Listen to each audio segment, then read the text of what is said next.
Alrighty, so welcome to the Bendigo Tech Schools live streaming program.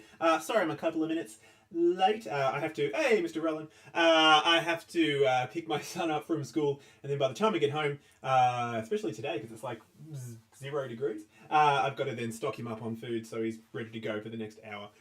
So he's completely stocked up, and now we are ready to go. So let me just make sure everything's going okay. Yep. Excellent, wonderful. If you can hear me, I'm sure you can. Any problems, just let me know. Just jump on the chat and let me know if there are any issues in terms of audio or video. But so far the video's been going really good the past couple of weeks, so I assume bandwidth has kind of all fixed itself up. So what I'm going to do is I'm just going to get a couple of things ready.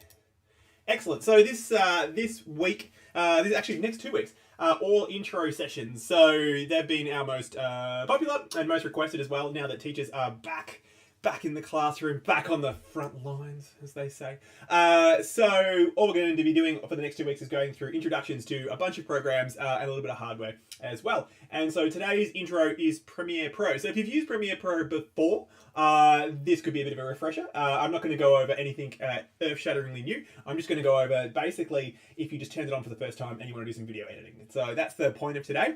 Nice and simple. Get your idea around how Premiere Pro works. So Premiere Pro is a video editing program. I've got it up on my screen here through the Creative Cloud package. So if you're at a DET school, you should hopefully have access to that. I know some of our private schools also have access to that, and most students as well. But of course, you can get a trial, a free trial for I think it's like 30 days that you can try it out anyway if you haven't used it before. I mean, there are some other video editing packages out there. You know, Microsoft have their little Microsoft Movie Editor, which is built into Windows. But Premiere really is a industry professional package, which is why we use it at the tech school. It's designed for people that are making, you know, commercial and films and those kind of things as well. And it's what your students will use if they get into doing, say, media and video editing in VCE. I know when I was teaching VCE, I taught Premiere Pro. Or they may use, depending on where they are, they may also use Final Cut as well. And Final Cut is a Mac equivalent. I use Final Cut personally. I find Final Cut to be a lot more kind of streamlined and fluid and a lot more stable. But Premiere, because it's available on Mac and Windows, there's just more pickup on it as well, and it's probably been around a little bit longer too. So that's why we'll go over Premiere. So I'm going to run through how it works, the basic setup, the interface, and I'm going to do a little bit of green screen editing, mainly because probably a lot of the programs at the tech school, the students will use green screen editing as one of their first intros to Premiere Pro. So if I can show the teachers how to use it, then when you come in and your students are using it, you'll have a bit of a heads up on them. So let's get cracking. All right, so I'm over here. So let's have a look here. I might just bring my little face down. You don't need to see me so big. Let's just kind of zoom me all down. Oh, that's bigger. Let's go. Small. There we go. I'm just hitting in the corner there. You don't need to see me as much. All right, let me just jump across and make sure everything's going good. Cool. So this is Premiere Pro. I'm using the 2020 version of Premiere Pro. You may also have the 2019 version, 2018 version. There's a little bit of issues at the moment with Adobe in changing their licensing model from being able to have like a site license like most schools have to having an individual license per student, which is probably going to do a lot of people's heads in. I mean, it's a money thing, right? Like they're going to get more licenses out of it. So I know a lot of schools at the moment are not upgrading or updating their versions because of that issue. They're sticking with older versions, but that's okay. You could probably stick with Adobe Premiere from 5 years ago and you'd still be all right. So what I'm going to do is when you start up, you're going to get this kind of greeting screen here. Again, depending on the version you're using, it might be slightly different. And I'm just going to start a new project. Now, because I'm working on 2 screens, it kind of jumps between the two, so I'm going to have to keep kind of bringing them across. All right, so when you start a new project, you're given these kind of settings here. So first is the name of the project, so this is going to be the name of whatever you're working on. So for this one, I'll just call it YouTube, okay? Or I won't because I haven't got my keyboard turned on, so I'll turn on my keyboard, and then I'll call it YouTube. There we go. Okay, and then what you have down here is the settings for your project, essentially. You can change these later, but you can set them at the start. If you've got a fairly recent computer, you can do GPU acceleration, so it's using the video card in your computer to really start up that rendering process, which we'll talk about in a second. You have to render your films. Your scratch disks, these are like your temporary drives. Now, I've said this last time as well, but with a lot of Adobe products, you want to make sure you do have a fair bit of space on your computer, or at least on the scratch disk. So your scratch disk is the main disk that you're running from.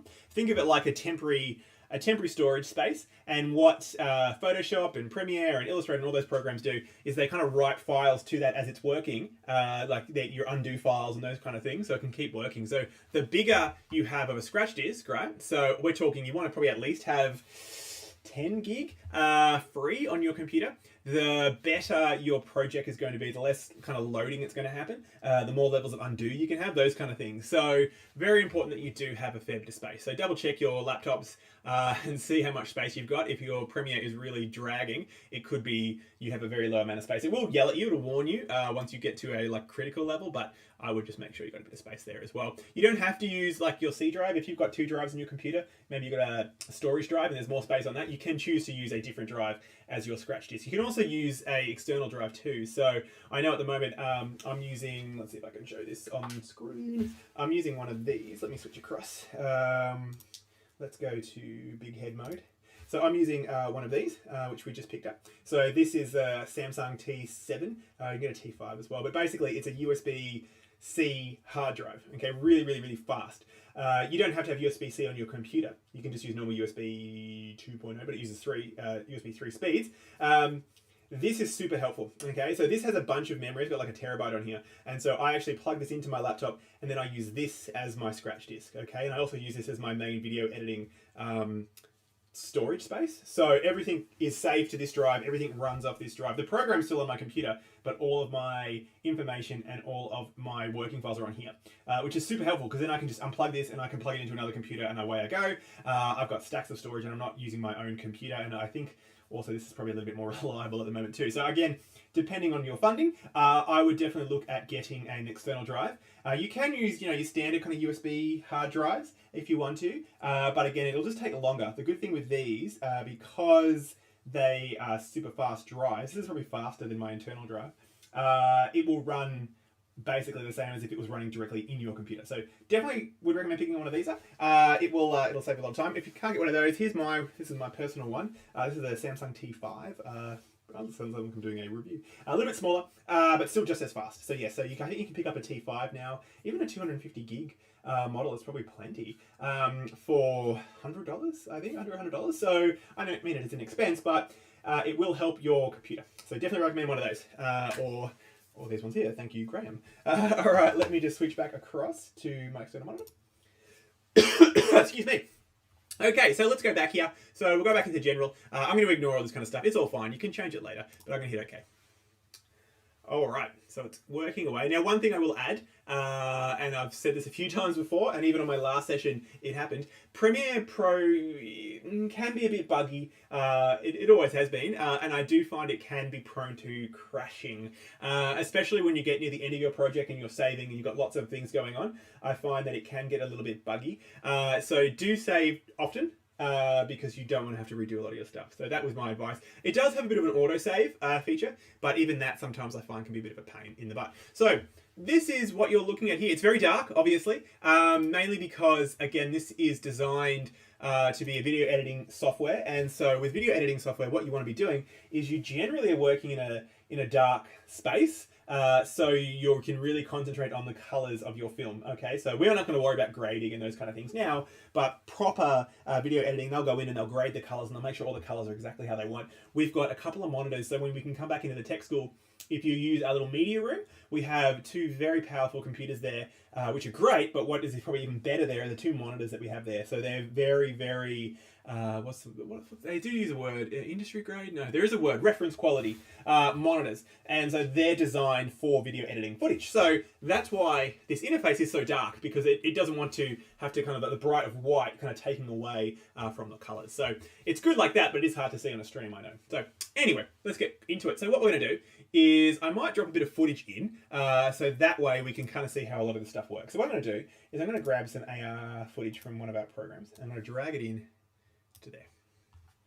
Okay, so that just kind of imported my file. Now I didn't copy the file. That's kind of really important to note, and one thing that I talk about a lot. So if we have a look here, all right, so it's actually not sitting in this project. It's actually just a link to it. So this file here is actually sitting on my, I think it's on my Latrobe drive, but essentially it's sitting there. It's not in Premiere at the moment, so it's linking to it. So there's the video and it's linking to that video. So if I went and moved the video from where it originally was, I would have to kind of relink that file here. Okay, and that's going to be super important, and we'll talk about that down the line. So there it is there.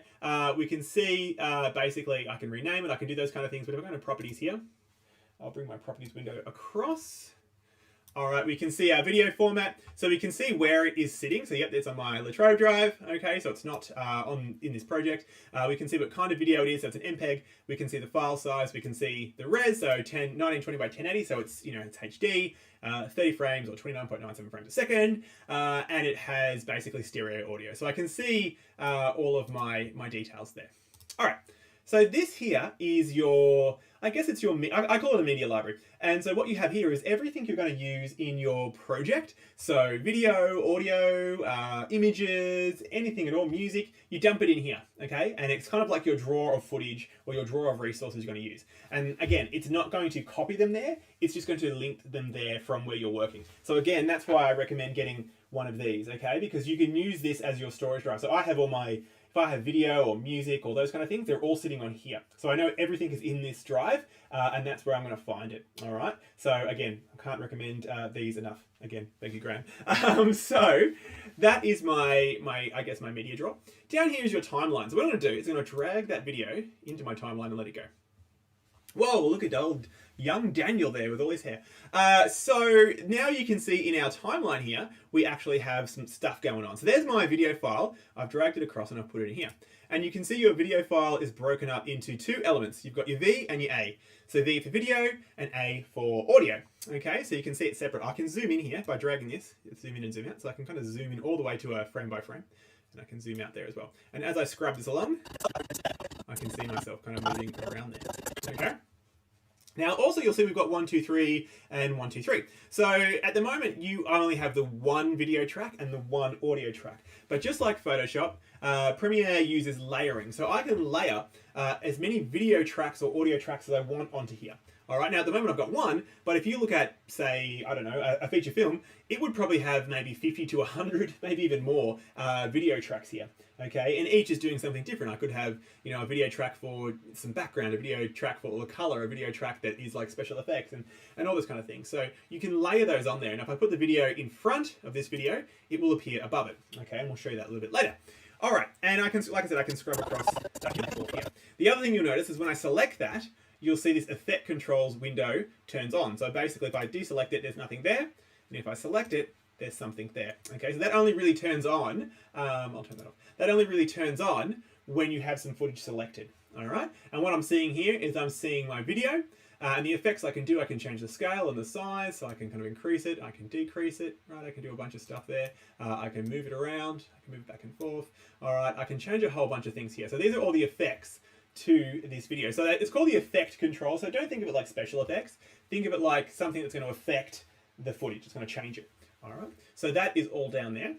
Okay. Now on this side of the panel here, we actually have our effects. Okay, and these again, I'm not going to call them special effects, but these are things that you can change on your video footage. So we've got things like audio effects and video effects, your transitions, if you're transitioning in and out of another video, if you're doing some things like cleaning up the color, if you're doing some green screening, that all is on this side panel. And once you select it, you drag and drop it onto your footage, and then it will appear here for you to edit. Okay, so it's a kind of a confusing workflow. You drag something on your footage from the right, and then you edit it from the left. So let me do one now so I can show you how that works. I'm going to do what's called an ultra key. This is just a green screening effect. So I'm going to grab that and drop it on my footage. Okay, so you can see the effects has turned green there, which means I've got an effect on there. It's not turned on though. Okay, so now if we go to the left panel, if I scroll down, now we'll see there is our ultra key option that we dragged across. So it's not only going to be there once we select it from the right, dump it on, and then we can make some changes to it on the left. Okay, and I'm going to do some changes in a second. I'm not going to do that just yet. So that's how the effects work. All right. We also have a bunch of other things down here as well. We have our audio mixer. Okay, we can scroll through and start changing those kind of things. We have things like our capture device, if I had an external capture device, and you can have a bunch more basically effects here. But I'm going to go back to effects controls. All right, and that's it. Now, I've said again this a few times to a lot of the sessions that I run. Let me just check chat to make sure chat is good. Chat is good. What you have in terms of interface, you can move it around. You can change things up. I can take this window off. If I want to, I can take these panels off. So you can see I can change the sizes. If you have multi-windows, what you might want to be doing is you might want to, drag this window and actually put it in a different window. So I can sometimes I'll put all of these controls on a second monitor, and on one monitor just have my video. Okay, so it makes it easy to edit. So you can move everything around, but if you do that and you get lost, just remember that if you go up here into your workspaces, you can reset your workspaces. I'm going to reset it back to what it was. So if yours looks different to mine, just do a reset.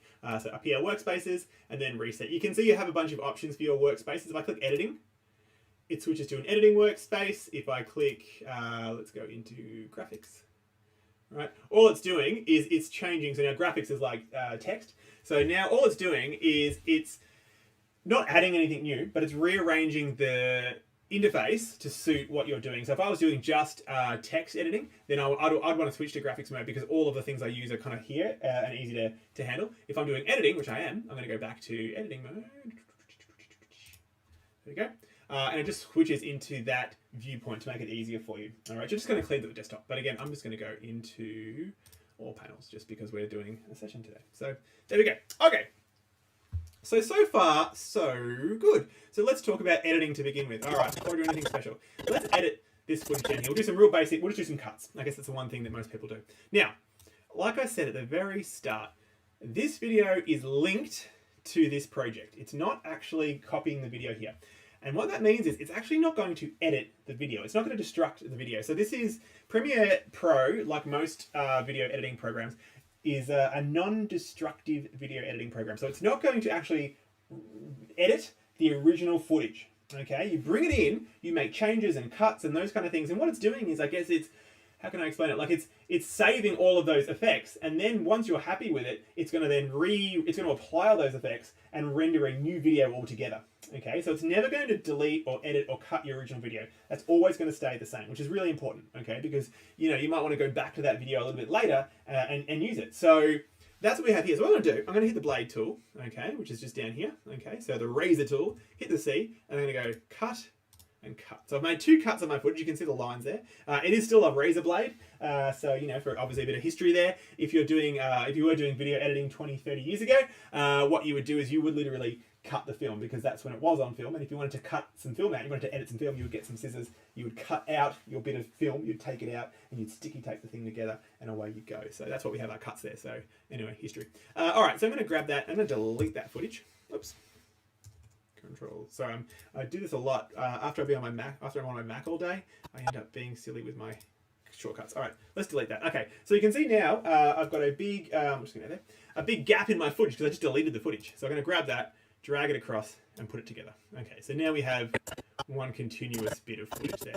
Now, even though I've deleted that footage, I haven't deleted it out of the original file. The original file is still untouched, but my working project here is going to, when we're ready, it's going to re-render a new file with that change. So let's go back into our effects over here. Let me just, for the sake of doing this, let's just put a transition in here. All right, let's get rid of that one. Okay, I'll just find a little transition. Let's just go into a dissolve, and we'll just do a cross dissolve. And so again, I'm just going to drag that in. There we go there. And now I have a lovely cross dissolve. So you can see it happens on the fly.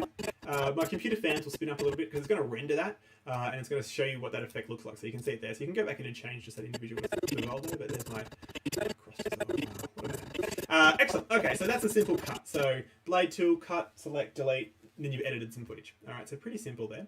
I'm going to scroll that back so I can kind of show you a little bit more.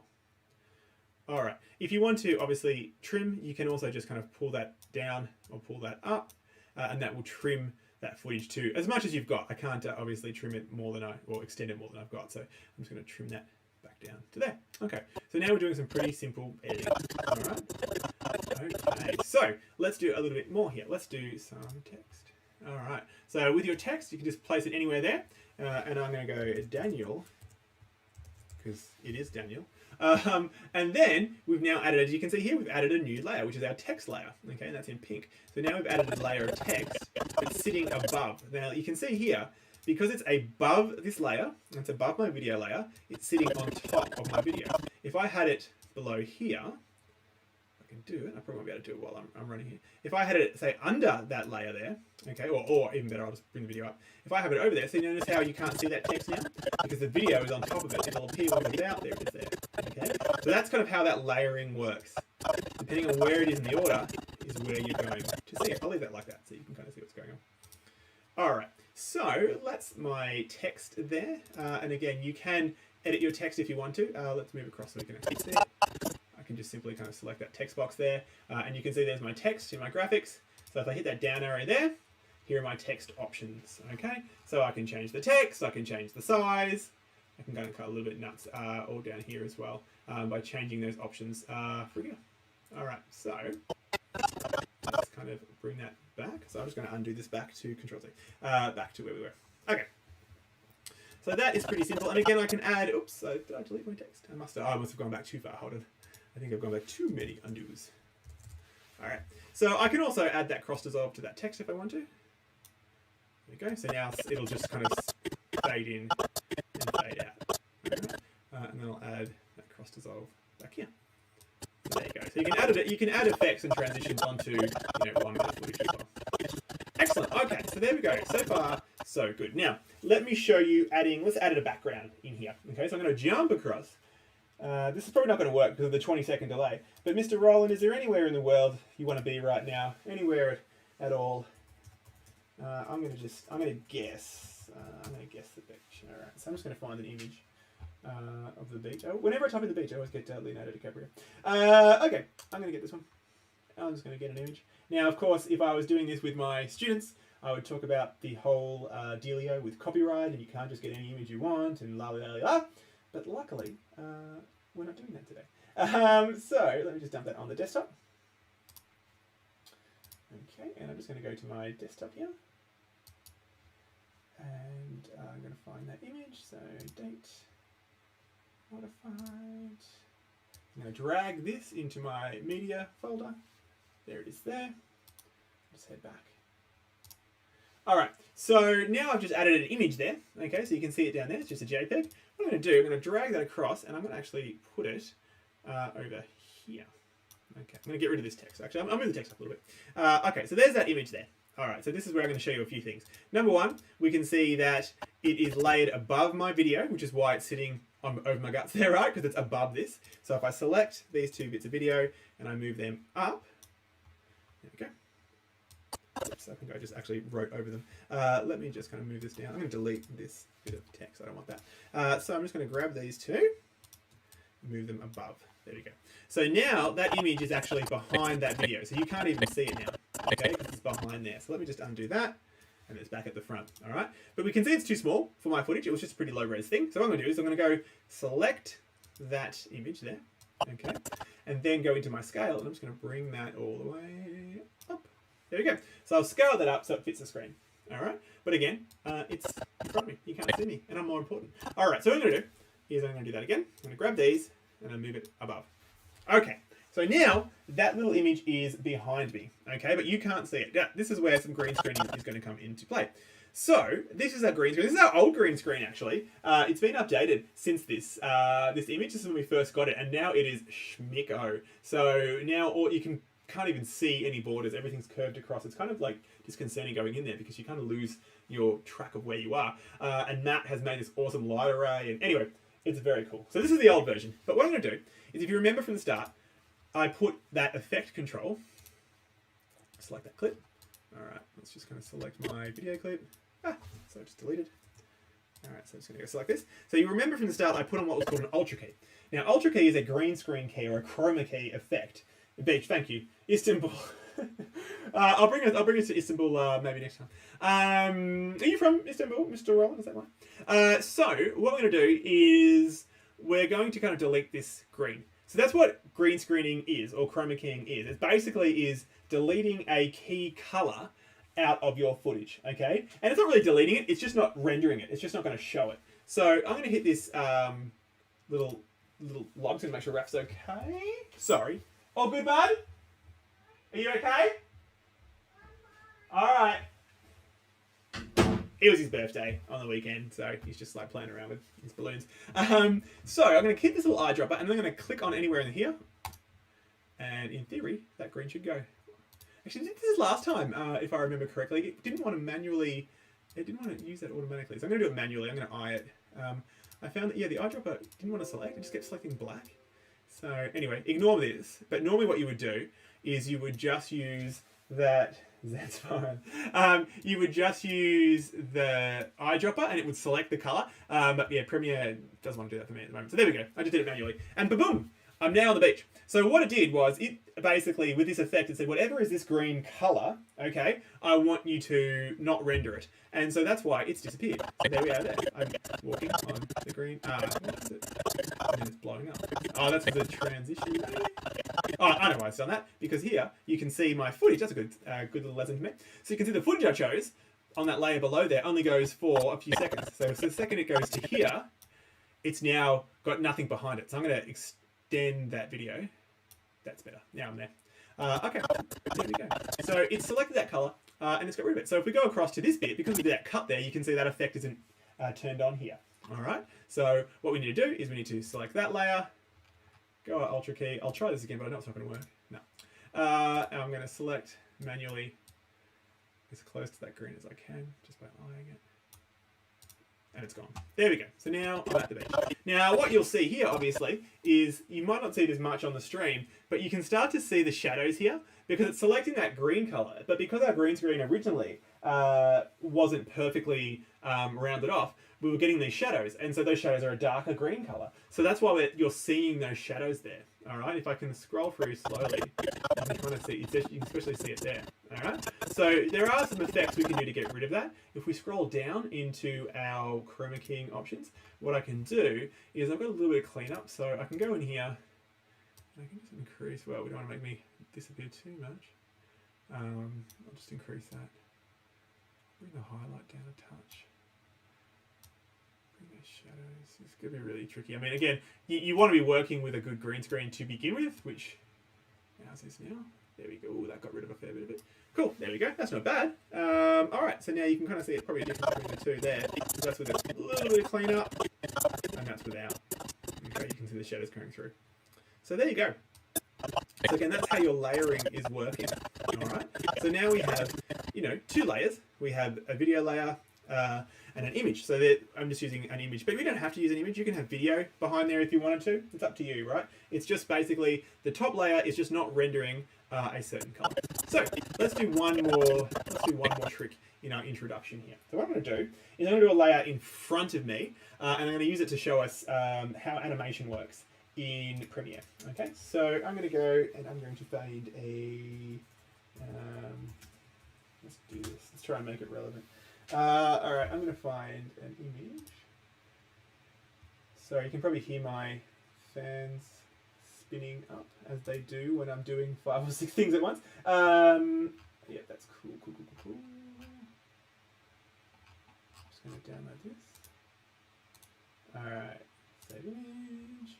So what I'm doing is I'm just getting what's called a PNG image. Now, a PNG is a image format that has transparency already in it. So it has like a transparent background.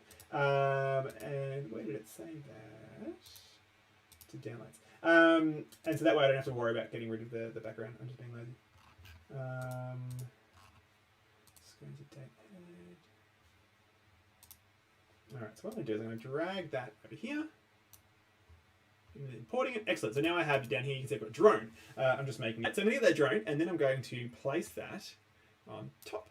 All right. So now we have that on top of my footage. And just like before, if I want to extend that across, I can. So it's going to go for the whole duration. And there it is there sitting on top. Now you can see, obviously, too big for what I'm doing here. So I'm going to select it, and I'm going to scale it down.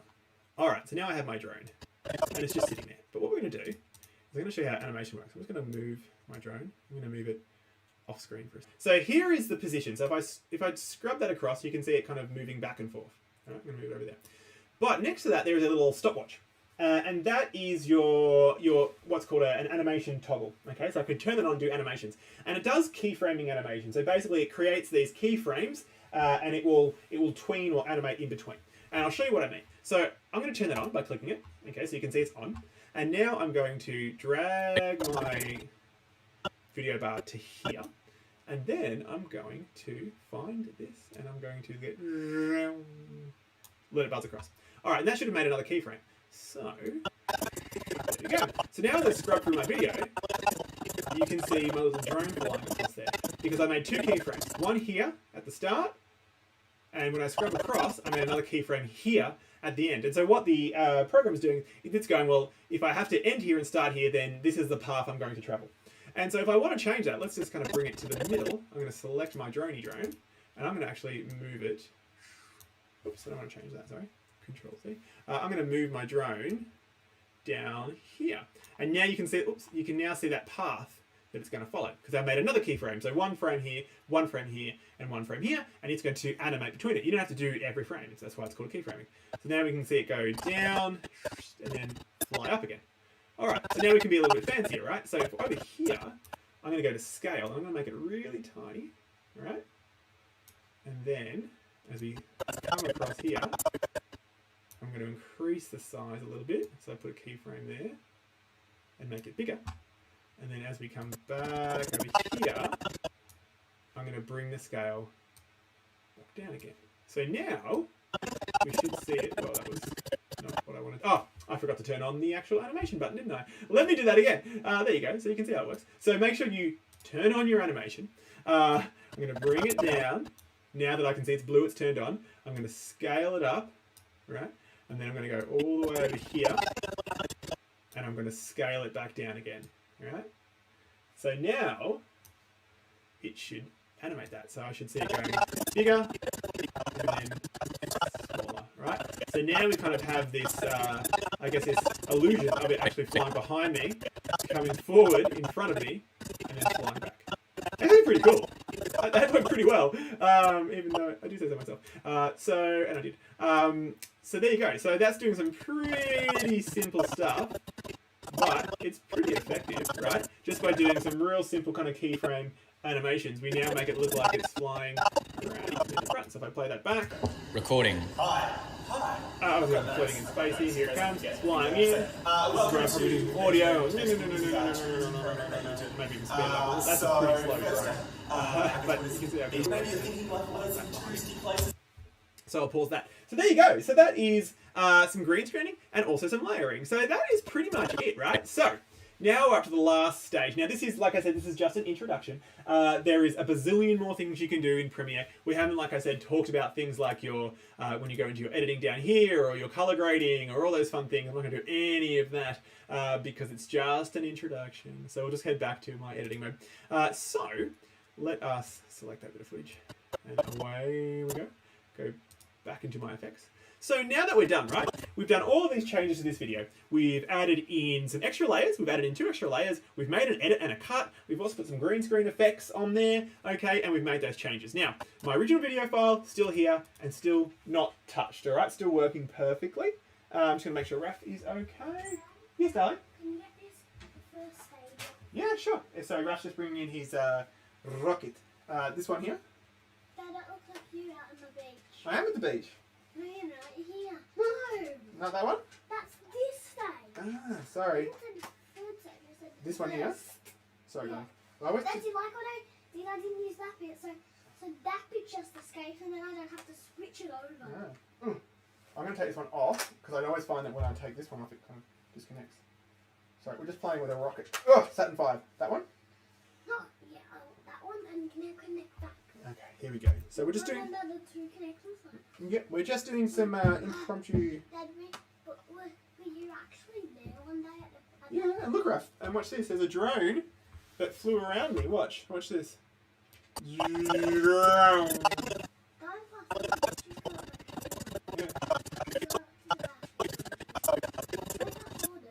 I'm scrubbing it through. Isn't that cool? Welcome to Bendigo Tech School. This is our tourism program. It's not really. We're just doing So first up, I guess what is beach? Maybe you're thinking like, what are some touristy places in Bendigo? So here's some. Anyway, I gotta get back to it. There's some more. Yeah, all of this is tourism. Carrying all that. Yeah, so we're going to be learning that. Oh, it's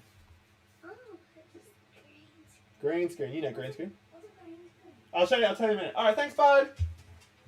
All right, sorry, some impromptu rocket science. Okay, so like I was saying, the original footage here has not been touched. It's still there. I can still access it, and it will still look exactly the same. But of course, I've got all of these changes I've made here, and in this video, in this kind of window here, we're seeing what they would look like as a final bit of video. Now, generally, this bit of video here is not rendered yet. Depending on your computer, it could be using a, if you go into View, I'll just get rid of this again. So if you go up here, and you go back into your playback resolution, you can change the scale and the size and stuff like this as well, so it renders out. So if your computer's really struggling, you might want to bring this down to say 1/4 or even 1/12, 1/16 of the quality, right? So it's just basically making it so you can see there. So this is how low that quality is in my playback, right? So if your computer is really struggling, you might want to bring that back. So if I do the half, and I play that, half's not bad. You can see it's a bit blurry. Or even if I go into playback res of say 1/4, it's not pushing your computer as much because the video quality here, it doesn't have to render it so you can see it as high. So again, if your computer is struggling and it's not running nice and smooth, which is what you want this playback to be really smooth. You want it to be as smooth as the video is going, so you can tell what it's doing. You can just change those, but my computer is pretty grunky. Yeah. Love you, bud. Do you want to have a look at what I'm doing? My computer is pretty powerful, so it's okay. So here's a green screen. So if I turn that, I'm just going to show Raph. So if I turn this off, you can see Raph. I'm just in an empty room.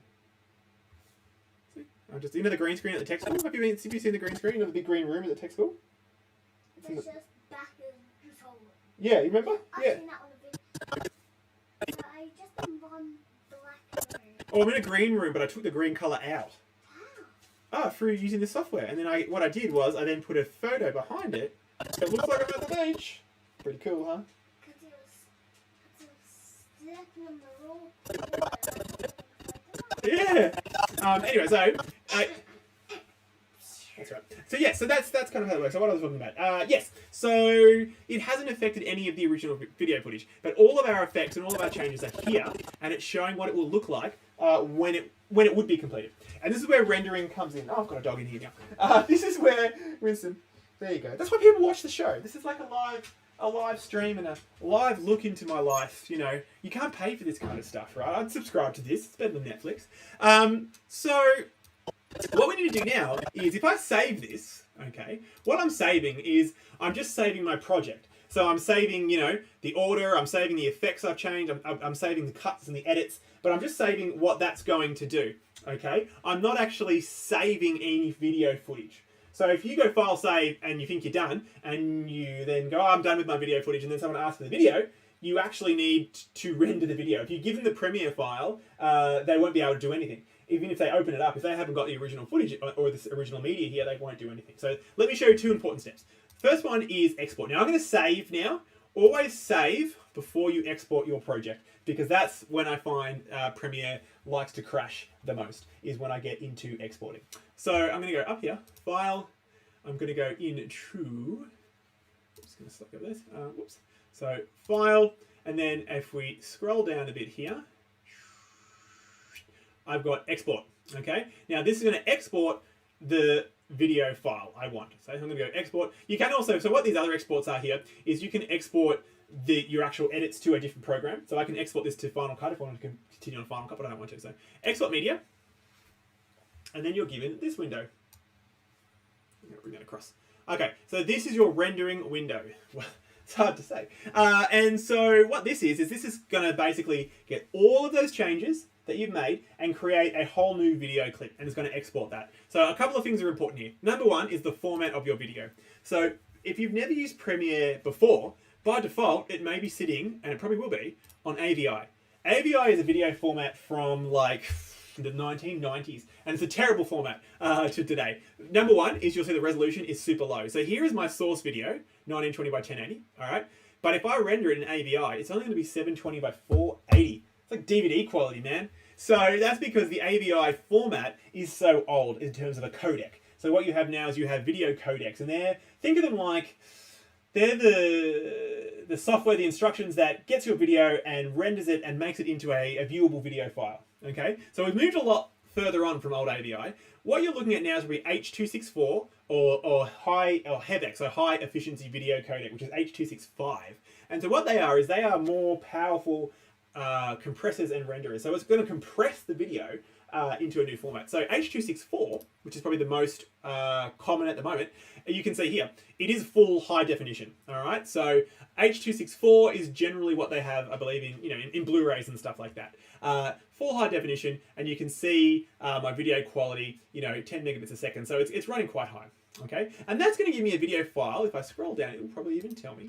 If I scroll all the way down, here it is here. So that's going to give me a video file of 33 megabytes. Okay, which is not much for, it's only like a 20-second video. It's not even that. Okay, but if I change that to HEVC, all right, so H.265, you can see there, I've dropped another 10 meg. Okay, so the exact same video, it's going to look the same, if not better, and it's at a smaller file size. That's because software for rendering video is getting better all the time, and they've got better algorithms to kind of compress the video. So H.265 is a better video compression format. It's going to give you better quality, and the file size is going to be smaller. So things like, I believe Netflix and those kind of places now are switching across to H.265 for their storage, because that way they can save storage space and have the quality still the same. But the trick is, that's still a fairly recent video format. We're talking the past 4 or 5 years, right? Which sounds like a long time. But that's still a fairly recent video format. So if you do H.265, it just means that not as many people will be able to play it back. So for instance, I know like H.265, say on Android phones, older Android phones, probably wouldn't play it back, right? Really older iPhones probably wouldn't play it back because they don't have the decompressor in there, okay? So newer phones, like all current phones and all current computers, they have actually what's called hardware decoding, and they can decode this, but a lot of older devices won't. So if you wanted to share this video with somebody else, you may find that you could find it's incompatible because it can't play it back. So for the sake of compatibility, I would go H.264, okay? It's a little bit bigger, but it just means more people are going to play it. So then I'm going to hit export. And now what this is doing is now it's rendering it. So now what it's doing is it's looking at all those changes that we made, and it's creating a new video file, a completely new video file. All right. And that is going to be our final video. And that's what you share with other people. And that's what you play back. Okay. So that is it. So you can see it's quite fast to do that. Again, depending on the computer that you're using, that process could take a pretty long time. I only had, 3 layers? If I had 40 layers, because that took, 20 seconds to do 20 seconds, right? So, if I had 40 layers or 50 layers and I had special effects and I had transitions and blurs and all those kind of fun things, that would have probably taken like 5 or 10 minutes to do that 20 seconds. So rendering does take a long time. So just bear that in mind, especially if you're editing a really big file or a big video piece of video footage, that rendering takes a long time. I know when Paul and I were doing like 360-degree video, the rendering process was taking, a couple of minutes per second. So, the more complex your video and the more complex your effects. So that is your final video file. So if I jump, I don't even know where did I export that to? I probably should have checked that. Let me have a look. Export media, where did I put it? I put it on the desktop. Okay, so let me just bring that across. I'll just cancel that. Hasn't crashed yet, so far so good. I'll go to the desktop. Should I find that? Where is it? I'm going to just find my video type. I found the desktop. Maybe I didn't do the desktop. JPEG, MP4. Let me just Sorry, I'm just talking to myself now. Export, media. Just want to see where it exported to. Oh, look, I've spoken too soon. I think I've gone and crashed it. File, export media. There we go. Output. Oh, yeah, it's on the desktop. There it is. There. Okay, first of the 6th. Alright. What's my there it is. Okay, cool. Sorry. I'm just talking to myself. I'm just on 4 monitors at the moment. So let me recording. Hi. I've got notes. And there is our final video. Welcome That's to the rendered video file. That's the final file. So you can see it looks a lot better, obviously, because now it's rendered out. I guess what is it? Maybe you're thinking like what is Position. So that's my final video file. Ready to go. Now, last thing before we go, what's important is if I file and save, okay? So if I save my project, all right, again, I'm saving all of this. I'm not saving any of this, okay? So if I save this project, and I'm going to come back and work on it later, but yet then I go and I accidentally delete one of these original files, or I move it, or it was on a portable hard drive and I forgot to bring it, then I'm not going to be able to do this because that file is not going to be in the right place that it's looking for. You'll get a big red missing file here. So what I also that. What I also think you should do is do Project Manager. So I'm going to select that. And what this does is, I'm going to do this one. Collect files and copy to a new location. So what this is going to do is this is going to not only save my Premiere project, it's also going to copy all of the original folders and files and images and put them in a folder. All right, so you can see here, I'm going to put it in. I'll go into Documents, and I'll do browse. Documents, and I can do a new folder in Windows. Man, Windows does my head in sometimes. I'll put it in Documents Downloads. Okay, select that folder, and then I'm going to hit OK. All right, so now what that is doing is that is saving my project, but also copying all these files from where they were, leaving them where they were, but copying them to that new location. So if I go to Documents, and then I go into Downloads, I'll bring this across so you can see. Ooh. There it is there, okay? So that contains everything. There is my Premiere profile. There is all of the images that I use, and there is my video file. So it's captured everything and put it into one folder. So super handy. So now, if I then open this project from here, it's going to have all that footage ready to go. Okay, so I think that's super handy and super important. Okay, so what I would do is I would save my project, and then before I'm done, I would actually go to project settings, and I would kind of like package it all up, and then I would have that saved again on my project manager, collect files and copy to a new location, and then I would save that on my portable drive.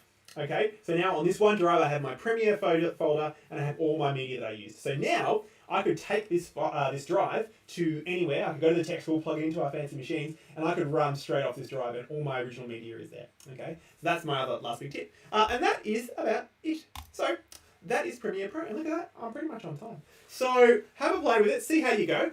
Do a bit of green screening if you want to. You don't need to use a fancy green screen. You can just use a wall and pick the color.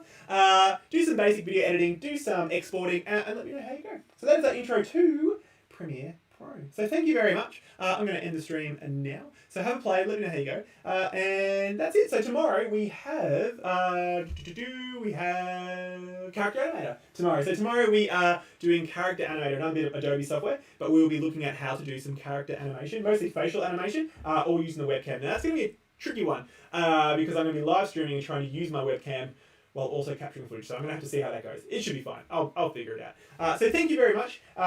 Anything seems to be okay.